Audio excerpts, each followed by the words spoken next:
Bonjour, j'espère que vous allez bien. On se retrouve pour un update lecture. Dans cette vidéo, il va y avoir toutes mes dernières lectures de 2024.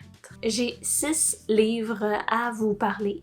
Je vous ai un peu spoilé cette update lecture avec mes vidéos de fin d'année, donc mon book tag, mes favoris, mes découvertes. C'est le moment où je vais pouvoir vous en parler pleinement sans devoir m'empêcher pour ne pas spoiler une autre prochaine vidéo puisqu'on est dans la vidéo en question. Enfin, nous pouvons commencer mon premier livre que j'aimerais vous parler, que j'ai lu en fin septembre. C'est ACOTAR tome 3, Un palais de cendres et de ruines. J'ai mis 20 sur 20, je vous en ai déjà parlé. J'ai vraiment beaucoup adoré. Je ne pourrais vous dire à quel point j'adore cette série-là. Autant le tome 2, il m'a vraiment impressionné, autant ce tome-là, je me suis sentie encore plus proche des personnages.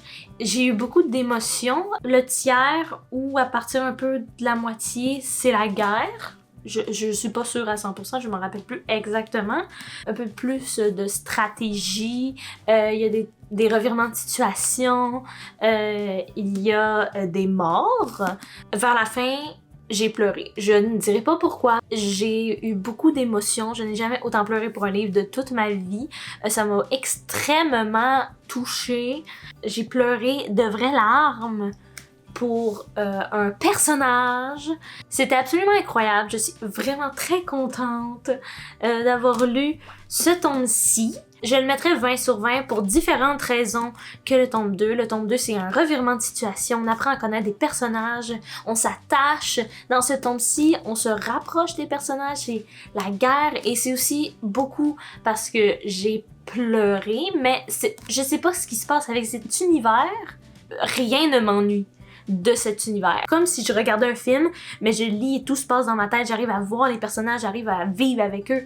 Et je vous le dis, ce monde, cet univers, je veux m'imprégner de ce livre, je veux m'imprégner des personnages, je veux faire partie du groupe. Je sais pas comment dire, c'est incroyable.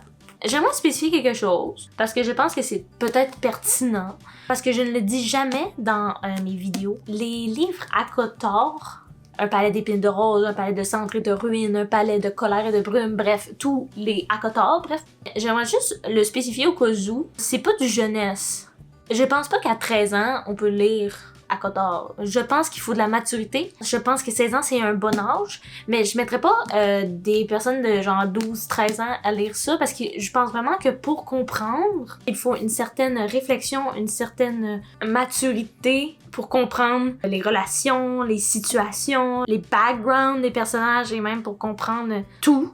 Je pense qu'il faut une certaine maturité et c'est pas à 12 ans, tristement, que cette maturité est là. J'ai eu cette réflexion-là à un moment donné et je me suis dit, faudrait peut-être que je spécifie dans la vidéo que je ne pense pas que c'est pour les jeunes. Je suis sûre que si j'avais lu ce livre, plus tard dans ma vie, j'aurais compris encore plus de choses. Donc ensuite, j'ai lu. Encore une fois, j'en ai déjà parlé. J'ai lu Shatter Me, mon premier livre en anglais. C'est un livre en anglais, je peux même vous le prouver. Tout est écrit en anglais, ok? J'ai la version anglophone. J'ai été extrêmement surprise à quel point j'ai compris. Je suis extrêmement fière de moi. C'était fluide. J'ai mis 18 sur 20. J'ai très bien apprécié. C'est une très belle découverte. Alors, on va commencer par le résumé. C'est l'histoire de Juliette. Elle a une particularité, c'est que quand elle touche les gens, elle leur fait du mal et ils peuvent mourir. Elle ne le contrôle pas. Et donc, on commence l'histoire. Juliette est dans une cellule. Elle est emprisonnée pour un crime. Et ça fait je ne sais plus trop combien de jours qu'elle est emprisonnée. Et tout d'un coup, il y a quelqu'un qui est ajouté à sa cellule. Et c'est un jeune homme. Ils sont là et ils essaient de s'échapper. Bref. Et il y a toute une histoire à propos de ça. Petit résumé clair, sans spoiler. Je vous ai dit ça, c'est la base. Évidemment, le livre va plus loin, ok? C'est vraiment le tout début, ce que je vous ai dit. C'est une genre de dystopie, j'ai envie de dire. J'ai beaucoup apprécié. Je l'ai lu quand même assez rapidement. C'est parfait, je trouve, pour les débutants en anglais. J'ai commencé par ce livre pour lire en anglais, justement parce que j'avais vu que c'était facile à lire en anglais pour les débutants. Il y a certains trucs que je trouve très pertinents dans le livre. Vu qu'elle est enfermée dans une cellule depuis un bon certain nombre de jours, elle devient un peu folle. Ça se voit dans l'écriture du livre, puisque je veux vous montrer, si je peux vous montrer. Ça, c'est la première page, je ne devrais pas spoiler quoi que ce soit.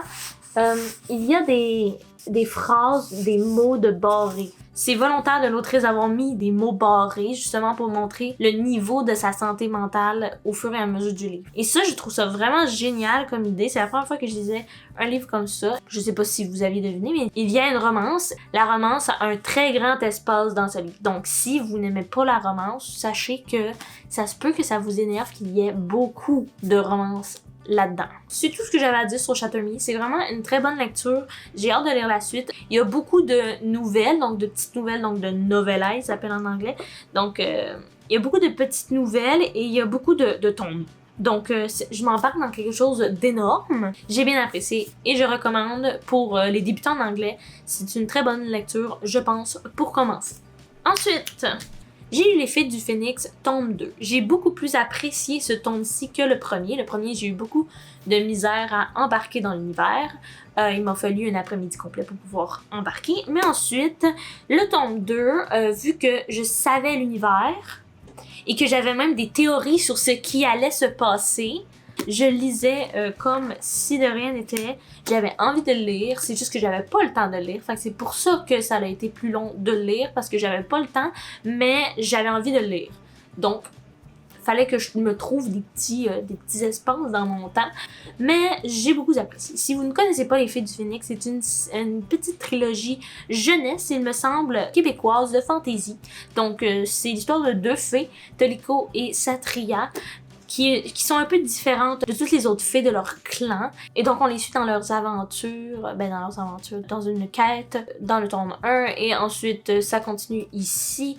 Je suis extrêmement contente d'un personnage. Je n'en dirai pas plus pour ceux qui veulent le lire. Je recommande que vous le lisiez, mais je suis extrêmement contente.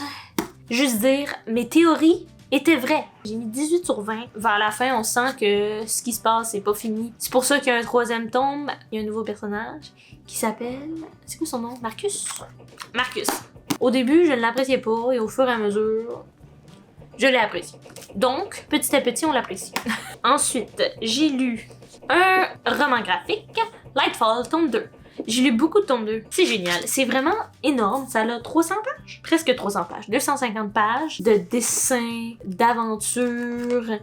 Et il y a un tome 3. Donc, j'ai bien hâte de lire le tome 3. Et bien, évidemment, je vous recommande le tome 1 en premier. Mais ensuite, je vous recommande cette saga extrêmement belle, graphiquement.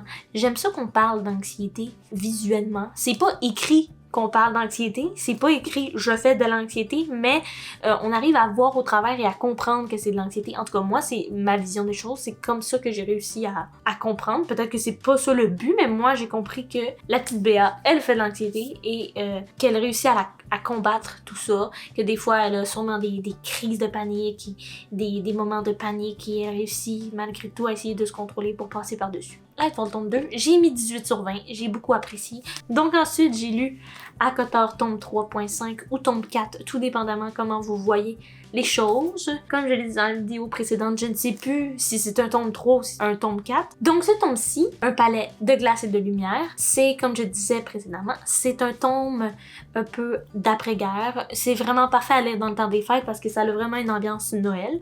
Ça ne dit pas que c'est la fête de Noël, mais c'est une fête qui ressemble tout comme à Noël. Il faut donner des cadeaux, passer du temps en famille, entre amis. Donc c'est pas mal le même principe. On sent que dans ce tome-ci, on ferme un chapitre avec certains personnages qu'on côtoyait tout au long de l'histoire, que leur chapitre est terminé. Et donc, je dis ça puisque je sais que dans le prochain tome, on change de personnage principal de l'histoire. Donc, c'est pour ça que j'en suis consciente. On sent vraiment que c'est la fin. C'est sûr qu'on a suivi tout au long des 3 premiers tomes et ce tome-ci, oh, c'est fini. C'est plus eux qu'on va suivre, mais d'autres. J'imagine qu'on va les recroiser. Peut-être qu'on les suivra juste pas autant qu'avant, donc on aura moins de leurs histoires. Donc ça fait un petit pincement au cœur de se dire que c'est un petit fini. J'ai trouvé que c'était un très beau tome. Ça ne vaut pas un 20 sur 20 pour moi, mais j'ai passé un très bon moment avec les personnages de cette histoire et je les adore. Je sens que il y a du drame qui arrive. J'ai pas parlé des scènes olé olé du tome 3. Il y en a. Si vous vous demandiez, il en a, mais il n'en a pas une tonne. Dans celui-ci, il n'y en a pas une tonne, mais il y a beaucoup de pensées olé olé pour d'autres personnages. Je pense à un personnage qui arrête pas de penser à l'autre de manière olé olé, puis d'en parler de manière olé olé. Je suis comme, on m'a compris. Puis là, ben, il y a un chapitre évidemment où il faut qu'il fasse olé olé. C'est correct. Si vous n'avez pas compris, je parle des scènes de relations sexuelles. Je trouve qu'il y a beaucoup de références de la part d'un personnage par rapport aux relations sexuelles qu'il a déjà eues avec un autre personnage. Et j'ai trouvé ça un peu weird. J'ai essayé de m'imaginer, parce qu'ils l'ont décrit un peu, qu'est-ce qui s'était passé vite.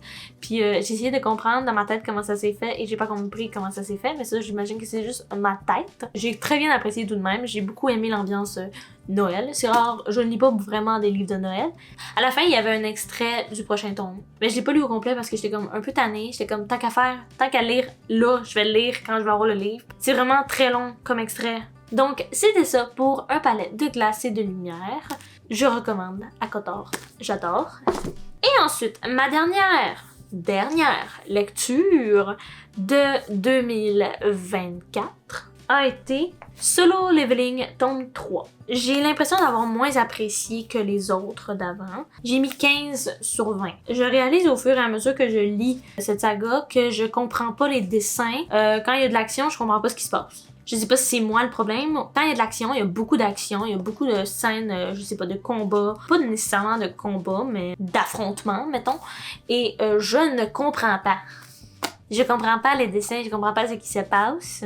Vu qu'il n'y a pas de description non plus, je ne comprends juste pas. Je comprends les onomatopées, hein, il y en a plein, des catchings, des grrr, des bouts, des fouches, des affaires de même. Les onomatopées, pas de problème, je les comprends. Je comprends juste pas l'action qu'il y a dans les dessins. J'ai été un peu déçue parce que je vois l'évolution depuis le tome 1. Le personnage principal, je ne me rappelle plus de son nom, Sung Jin-woo, je suis désolée si je l'ai mal prononcé. Je vois son évolution depuis le tome 1. Le tome 1, c'est pas du tout la même personne que dans ce tome-ci. Alors, j'ai beaucoup de misère avec le fait qu'il devient de plus en plus froid. J'ai l'impression qu'il perd son humanité et j'avoue que j'ai un peu de misère avec ça. C'est peut-être juste que c'est pas mon genre de lecture. Je vais tout de même continuer à le lire parce que je suis curieuse de savoir ce qui se passe et c'est aussi la saga préférée de Félix, donc je vais la lire parce que je veux savoir est-ce que ça vaut la peine, puisque Félix, il aime. Donc, je veux quand même comprendre pourquoi il aime ça et tout. Je veux savoir ce qui se passe. Donc, je suis tout de même curieuse. C'est juste que je suis déçue parce que dans ce tome-ci, j'ai pas vu d'évolution. Même si il level up ou des affaires de même, j'ai pas vu d'évolution. J'ai juste l'impression que le personnage a empiré. Parce que oui, niveau physique, il est meilleur que dans le tome 1. Mais niveau humanité, je trouve tellement qu'il a perdu. Et donc, c'est ce qui met fin à l'update lecture. J'espère que la vidéo vous a plu. N'hésitez pas à me laisser un commentaire pour me dire ce que vous en pensez de mes lectures, si vous avez apprécié, si vous les avez déjà lues, ou même si je vous ai donné envie d'en lire. Et même si vous avez des recommandations aussi, n'hésitez pas aussi à laisser un like si vous avez aimé cette vidéo. Et moi, je vous souhaite une bonne journée, une bonne soirée, peu importe quand vous regardez ça, et on se dit à bientôt!